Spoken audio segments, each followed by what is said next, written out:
Yeah, other things you need to know. So other functions that you might need to know are, I think you should know the trigonometric functions. So like all the trigonometric identities that I'm sure you've learned in pre-calculus or the equivalent course, the Pythagorean identities, and things like that. So just the very basics that most people should know. Um, and then other things that you should know within this are exponent, logarithm, like the properties and how to manipulate them. Um, Another notable one is like, so let me list them out. Trigonometric identities.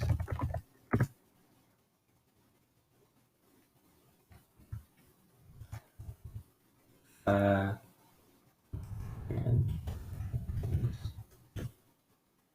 exponent slash log. So this is like sum, product, change of base, the basics. Um, so also how to work with absolute value. Essentially, you have to isolate the absolute value onto one side, like as one term, and then you can set it, and then you can basically write two functions where it's the same. So let's say you have a equals absolute value b, then you can write it as two functions, negative a equals b and a equals b, because absolute value makes it so that the negative doesn't matter. So you can write it as both negative and positive, and then there will be, um, yeah, and then you just solve the equation using that. There's also piecewise, but usually piecewise is in graphs and not, you don't have to like actually do anything with them. Uh, a lot of the times the problems have complicated functions that aren't very necessary, um, that don't really matter. So I think, sorry, not that they don't matter, but they fit within one of these subcategories. So you should definitely look to see if you have encountered like easier versions of that within like your studies and things like that. So you know how to manipulate them, because all of these have the same types of manipulations. They might fit into a certain identity, like difference of squares, for example. You can maybe like simplify it, factor it, things like that, right? It's not, you have to like, you can't just freak out when it's a very big function. Obviously, some of them I've seen, like for example in 10th, in 2020 AMC. I think it was 2021 AMC. I remember there's a problem that could be solved by like a complicated, complicated theorem, but that kind of thing is rare because not many people will get it. Um, and in those years, like there aren't as many max like full scores, and there's a lot of people that get like one question wrong. So you don't need to worry too much about that. Let's see. Let's think. So the last thing I'm just going to talk about briefly today, since we're way over time, and oh yeah, and this is not meant to be like a exhaustive review, as I said in the beginning. This is more meant to be like talking about like the concepts covered briefly. Um,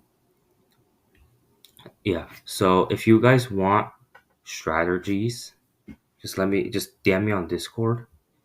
And like specific strategies for each concept, just DM me on Discord, and I'll definitely look into. I'll definitely like create a more detailed presentation on that, and I can like even go over problems and stuff. I think that would be better, since I think most of you like know these concepts, but you have trouble on just specific things, specific like approaches to problems, I guess.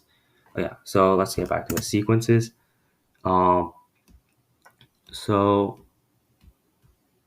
yeah. So the first thing is like arithmetic versus geometric sequences. So this actually pops up sort of often, I guess. And it's basically, and the important thing to know about these is like this has a common difference. So meaning between each term, you add or subtract like the same thing. and this has a common ratio. So between each term, you multiply by the same value. So sometimes this is like more like pattern looking than actually knowing what these sequences are, because a lot of the times, like a problem, they might like give you some kind of like, they might tell you like, oh, on the first day he had this many things, the second day he had this many things, and then on the 1 billionth day he had how many things did he have, and then maybe you can figure out from the first like three terms that, oh, it's actually a geometric sequence and there's a common ratio, and you can use that ratio in order to find the 1,000th day, right? You just have to multiply the same value by that many days. So that's very, very basic, I think. um, and there's some formulas to do with this, like the sum. I think it's pretty common sense. And the explicit formulas, I think you should know that. Um, but besides that, that's all you need to know for sequences, in my opinion.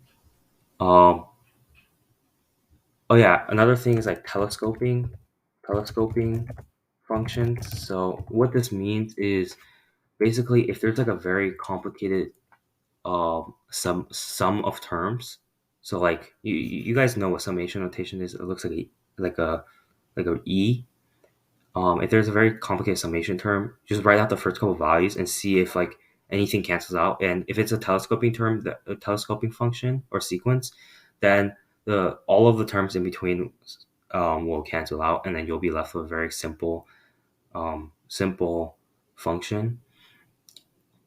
And yeah, okay. It's just in general, if you get like something complicated, like a sequence, you want to write out some of the couple terms to see if there's a pattern or anything cancels out.